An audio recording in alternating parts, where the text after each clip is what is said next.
Check this out. What kind of oil painting deserves to be called crazy? That is what this guy is showing today. This one looks really charming. It is an antique portrait of a lady from 1921. Like most antique paintings, under a UV light, we can see a lot of touch-ups and repairs. But notice the area around the head. The repairs there are super obvious, and that is exactly what makes this painting so wild. To help you really get it, here is an old newspaper from back then. It explains pretty well the crazy story behind this portrait. Basically, the woman in the painting, Edna, was a socialite who had been divorced 33 times. Okay, that might be media exaggeration from back then, but she definitely had a lot of relationship experience. So much so that her husband got so mad, he cut the head off her portrait. Later that cut-out headpiece was found, and they reattached and patched it up. Now over 100 years later, it ends up in this guy's studio, looking for further restoration. So right now, this guy has already finished, temporarily supporting the paint layer, and removing the stretcher from the back. Next he is going to move this painting onto a homemade wooden work table to take off the plywood backing on the back of the canvas. Yeah, you heard that right, and you are seeing it right. The backing for this oil painting is plywood, and the last person who fixed it attached the canvas to that backing, super tight and flush. It is hard to understand why they used plywood, but for this guy, who has seen all kinds of weird repairs, it is not a huge deal. Now, after using a scraper to take off most of the wood to avoid damaging the canvas, when only about 2 millimeters are left, he switches to this kind of hand plane to keep removing the rest of the wood bit by bit. But plywood is different from solid wood. It is a material that really hates being plain. The layers are crisscrossed, and the grain direction keeps changing. Plus there is a lot of glue in between, so to prevent tearing, he does not dare to plane too deep. He just takes a little bit off each time. Then when there is only a thin layer left, he switches to a scalpel for the precise removal. You can see, the adhesive here seems to be completely deteriorated, so the leftover material is not as stuck to the canvas as you might think. Except for some stubborn spots, the rest comes off pretty easily. This is the mark from where it was cut back then. Touching it with your hand, you can almost feel the depth of love equals the depth of hate. After removing the plywood backing, next, he needs to clean off the leftover adhesive from the back of the canvas.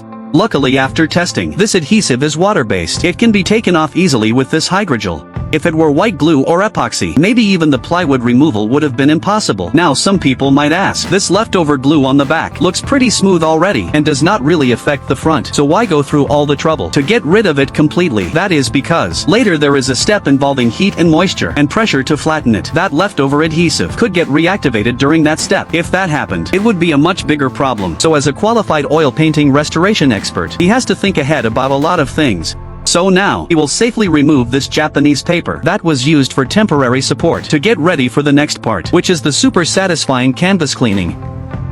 In this step, he uses cotton and special solvents to take off the yellowed old varnish from the front of the painting. And also any touch-ups left by previous restorers. Get rid of all of it. Another good thing is, when he took off the Japanese paper earlier, it also took most of the dust and dirt with it.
After finishing the cleaning, you can see the head area is now separated from the rest, and because of canvas shrinkage, you can see on the top and bottom of that piece there is still a clear gap with the main part. So, next he will use a special stretching tool to pull that gap back together. How this tool works is pretty easy to understand. It uses fabric tabs glued on both sides as anchor points. Then with a wooden frame and 8 stretchers, you can adjust as needed to stretch the canvas in the right direction. Of course, canvas shrinkage has a lot to do with the moisture in the fibers, so he also sprays a little water to add moisture and soften the canvas. Then he places the prepared frame into the corresponding spot on the main canvas, and as needed, stretches that gap, which is about 2 to 3 millimeters wide, back together.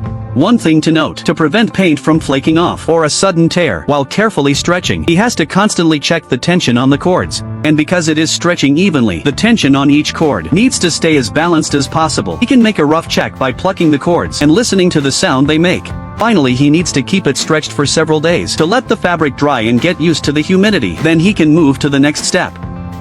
After waiting a few days, now when he puts the separated piece back in, you can see the gap is completely gone. Well, not exactly, not completely gone. You could say the gap has shrunk to an acceptable level. So why did he go through all this trouble to close the gap? The main reason is, if the edges do not touch, you would need a lot of paint to fill it. And paint is not canvas. They shrink at different rates over time. That can lead to cracking, shrinkage, or sinking. So now, he is using this machine that can heat, add moisture, and apply pressure all in one to flatten the complete canvas.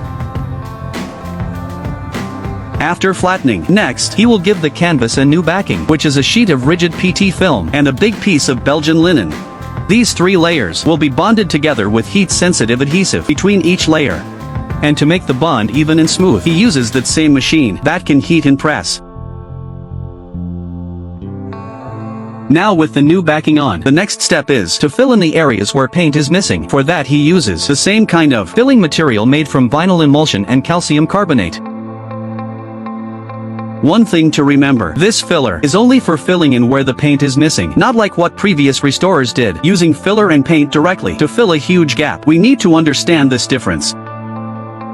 No matter what, this filler cannot be used as a structural material.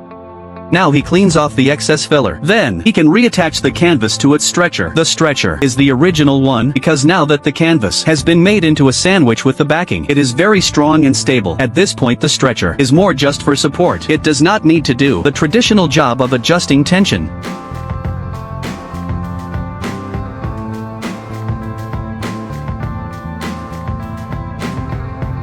Moving to the next step, what he does now is apply an isolation layer to the front of the painting. Like it sounds, this layer separates the new paint he will add from the original painting to help protect it. In modern terms, it is like adding a new layer in Photoshop. Also, it helps fill in small gaps and evens things out. Now what he is doing is repainting the areas where the original paint is missing.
After finishing the repainting, he needs to apply a layer of museum-grade UV-resistant varnish.